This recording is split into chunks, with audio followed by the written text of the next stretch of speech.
ស្ដីអ្នកទាំងអស់គ្នាខ្ញុំហ្វុងអានស្មារតីរឿងពេលនេះយើងមកតពីអេពីសូតទី8របស់យើងកាលហ្នឹងខ្ញុំបាននិយាយថាខ្ញុំនឹងកាយសាច់រឿងអ្នកទាំងអស់គ្នាហើយពេលនេះយើងមកចូលសាច់រឿងរបស់យើងទាំងអស់គ្នាពេលនេះរ៉ានរបស់យើងគឺបានមករៀនទៀតហើយមិត្តភ័ក្តិរបស់នាងក៏បានសួរថាហើយថ្ងៃហ្នឹងធ្វើមុខអីចឹងហើយពេលហ្នឹងក៏ជួបជាមួយនឹងថាយីនដែរដែលក៏នៅចិត្តនឹង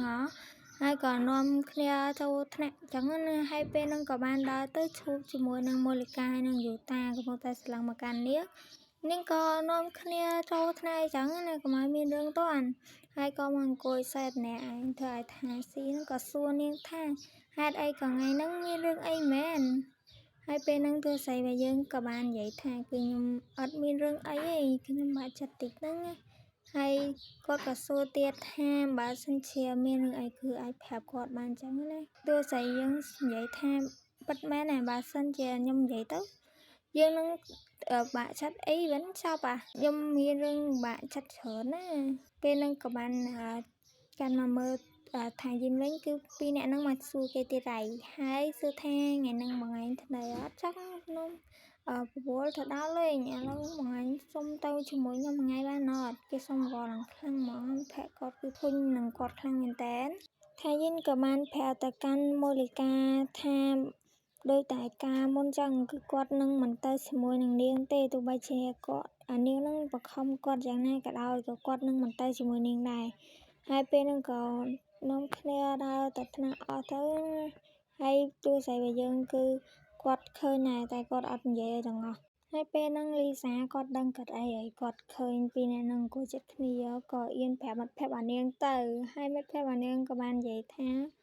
ពិតមែនតើពីរអ្នកហ្នឹងមើលទៅសមគ្នាដល់ហើយនេះបើសិនជា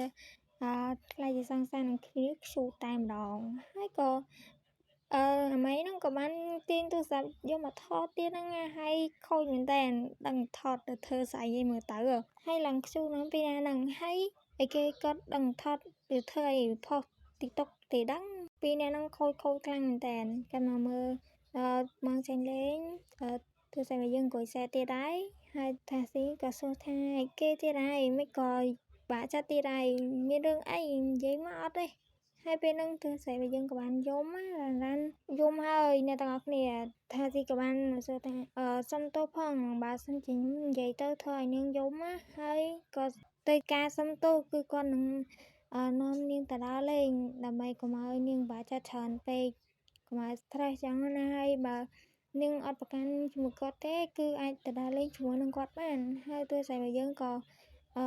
ដូចថាគាត់រៀងបាក់ចិត្តដែរគាត់ក៏យកព្រមកាន់ទូប្រុសរបស់យើងទៅពេលមកដល់ហ្នឹងគឺគាត់និយាយទៅភ្ញាក់ផ្អើលខ្លាំងមែនតើឃើញទីកង់ស្អាតខ្លាំងមែនតើហ្មងហើយដឹងនៅកន្លែងណា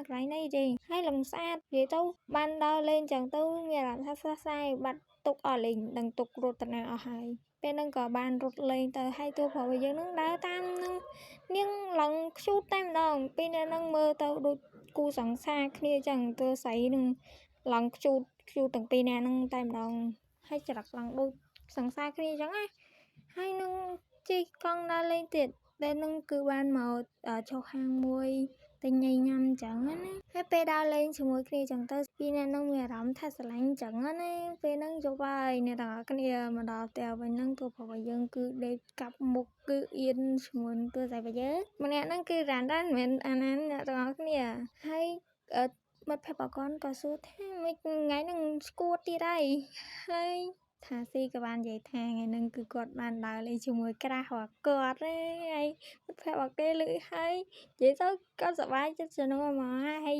ក្រាស់របស់គាត់ហ្នឹងមុខមិនទៅឈ្មោះអីឥឡូវប្រាប់គាត់មើលអើយក្បាលរឹងម៉េះអត់ព្រមប្រាប់មកហើយទេអត់ឲ្យគេពិបាកចិត្តរឿងការរនឹងហ្មងណាហើយថាស៊ីក៏បាននិយាយថាគឺគាត់អត់ប្រាប់ទេហើយមិត្តភក្តិរបស់គាត់ជ្រុញឲ្យគាត់នឹងសារភាពប្រាប់អ្នកស្រីហ្នឹងតែថាស៊ីគឺគាត់ដឹងគាត់នឹងក្បាលរឹងណាអត់ព្រមប្រាប់គេទេគាត់និយាយថាគឺគាត់អត់ទាន់មានពេលប្រាប់ទេទុំស្គាល់គ្នាប៉ុន្មានថ្ងៃសោះប្រាប់អាម៉េចទេពេលនេះសាច់រឿងរបស់យើងក៏បានឆប់ហើយចូលមកភាគ10របស់យើងវិញថាយីនកំពុងតែអង្គុយមើលទូរស័ព្ទហើយគាត់នឹកឃើញដល់ទូរស័ព្ទរបស់យើងហើយគាត់ក៏ឆ្ងល់ដែរមិនក៏ពេលនេះគាត់អត់បាននិយាយជាមួយនឹងទូរស័ព្ទរបស់យើងហើយគាត់និយាយថាមិនក៏ខ្ញុំនឹកទូរស័ព្ទរបស់យើងចឹង តិចខ្ញុំនឹងស្រឡាញ់គាត់ទៅហើយស្រឡាញ់ពីកាលណាចាប់រយគាត់ក៏ខ្ទប់មកហើយអៀនចឹងណាហើយមនុស្សមានស្នេហាទៅបងខ្ញុំស្រឡាញ់គេមែនហ្នឹងចាប់រយខ្ញុំស្រឡាញ់គេចាប់និយាយទៅគាត់តែតាពាក្យស្រឡាញ់គេហ្នឹងឯងហើយគាត់ក៏ឆ្ងល់ដែរគាត់ស្រឡាញ់គេតាំងពីពេលណាចឹងគាត់ក៏បានបញ្ឈប់ការអៀននឹងឈួតរយទៅទូផរបស់យើងចឹងហើយស្រាប់តែពេលហ្នឹងគាត់មានអារម្មណ៍ថាឃ្លានដឹងមិនទេគាត់អត់បានញ៉ាំបាយដឹងចាប់រយហើយគាត់ក៏ធុញខ្លួនឯងសុកយប់ឡើងឃ្លាននឹងយប់មិនទេពេលដើរកាត់បន្ទប់បងស្រីរបស់គាត់ហ្នឹងក៏បានភ្ញាក់មកហើយគាត់ក៏ឆ្ងល់ថាពីណាគេមកដើរទាំងយប់ចឹងធុញខ្លាំងមែនតើគាត់ក៏បានដើរទៅមើលហើយពេលហ្នឹងក៏គាត់ភ្លេចថាគាត់នឹងផ្កាភ្នែកគាត់ក៏បានដើររាវចឹងមនុស្សគាត់ភ្នែកហើយក៏បុកជាមួយនឹងតុកដួលកាត់មកចឹងទៅហើយបងប្រុសគេក៏បានមកជួយលើកប្អូនស្រីរបស់គេចឹងណាហើយខឹងបងខឹងប្អូនស្រីរបស់គេខ្លាំងតែនតែខ្លួនឯងផ្កាភ្នែកឲ្យខំដើរមកធ្វើអីអត់យល់នេះពេលមកដល់ឡើងដាក់ប្អូនរបស់គេចោលហើយប្អូនរបស់គេហ្នឹងក៏បាននិយាយថាគឺនាងធុញនឹងអាខ្សែនឹងខ្លាំងតែនគឺនាងចង់ដកចេញណា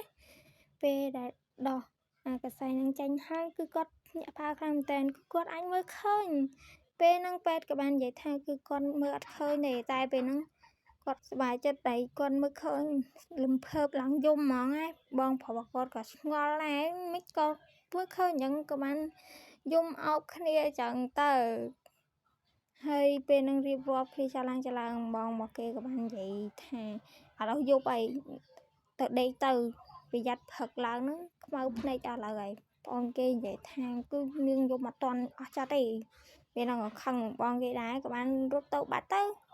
ហើយបងគេក៏ឆ្ងល់ដែរមិញយំ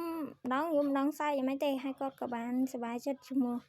ប្អូនស្រីរបស់គាត់ដែរដែលប្អូនស្រីរបស់គាត់ហ្នឹងគឺអញមើលឃើញមកវិញហើយគាត់ក៏ឆ្ងល់ដែរ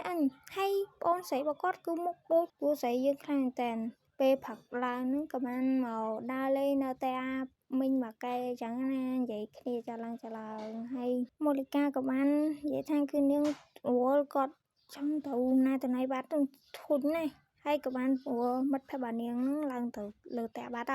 ហើយក៏ប្រមូលមិត្តភក្តិរបស់នាងហ្នឹងឡើងទៅលើផ្ទះទៅគឺខ្យល់នៅស្អាប់ចាស់និយាយគ្នាណាទៅពេលមកដល់កន្លែងបន្ទប់ហ្នឹងក៏បានដេកកាប់លើខែហ្នឹងគឺនាងខឹងជាមួយនឹងថាយីហ្នឹងហើយមិត្តភក្តិរបស់នាងក៏បាននិយាយថាមិនក៏ក្មេងស្រីម្នាក់ហ្នឹងគឺអញមើលឃើញវិញណាខ្ញុំនិយាយទៅបាក់ចិត្តខ្លាំងមែនតើច្បាស់ជំនួសមូលិកាណាហើយមូលិកាក៏ឆ្ងល់ដែរមិនក៏មីនឹងវាមើលឃើញវិញបាននិយាយទៅពីរអ្នកហ្នឹងកពងមកពីរអ្នកតែម្ដងហើយមូលិកាក៏បាននិយាយថាគឺនាងលែងធ្វើយ៉ាងទៀតហើយនាងនឹងយកចិត្តប្អូនស្រីរបស់ថាយីនហ្នឹងវិញកុំឲ្យមានរឿងតន់ទៅពេលមកដល់ចុះមកពីលើផ្ទះមកដល់ក្រមហើយក៏បានជួបជាមួយនឹងប្អូនស្រីរបស់គេក៏បាននិយាយថាថ្ងៃហ្នឹងគឺនាងទៅនៅចង់ប្រមូលម្នាក់ហ្នឹងឈ្មោះស្អីខ្ញុំភ្លេចបាត់ហើយម៉ាក់របស់គេក៏ប្រកាសនេះដែរគឺគាត់នឹងឲ្យសុំឲ្យថាយីហ្នឹងឲ្យប្អូនរបស់គាត់នឹងទៅដើរលេងហើយប្អូនរបស់គាត់ដូរបោះសក់ស្អីទៀតដែរvậyអាមិនទេថាយីក៏បាននិយាយថាគឺគាត់អត់បានយកព្រមទេហើយម៉ាក់របស់គេក៏បាននិយាយថាធ្វើមិនបើគេស្រីឲ្យនាំគ្នាទៅដើរលេងទៅហើយឯនឹងស្អីគេដែរឲ្យគ្នាទៅអត់ទេហើយគាត់ក៏បាននិយាយកាន់មកមូលិកាថាអញ្ចឹងក៏បានដែរហើយក៏និយាយទៅសួរប្អូនស្រីរបស់គាត់ថាយកព្រមអត់ប្អូនមកគេក៏អត់ប្រកាន់ដែរក៏នាំគ្នាទៅក៏មើលថាពិបាកអញ្ចឹងណាពេលមកដល់កន្លែងដើរលេងអញ្ចឹងគេនិយាយទៅកន្លែងនោះស្អាតខ្លាំងដែរធ្វើឲ្យប្អូនមកថាយីហ្នឹងគឺសប្បាយចិត្តហើយមូលិកាក៏បានសួរថាមកហ្នឹងសប្បាយអត់អញ្ចឹងហើយពេលហ្នឹងសាច់រឿងក៏បានឆប់ឲ្យអ្នកទាំងអស់គ្នាពេលនេះរៀងមានចំណល់ចិត្តខ្លះហើយពេលនេះអេផ isode ទី10របស់យើងក៏បានចប់ហើយអ្នកទាំងអស់គ្នាកុំភ្លេច Subscribe Channel មួយម្នាក់មួយផងណាអរគុណ Thank you I love you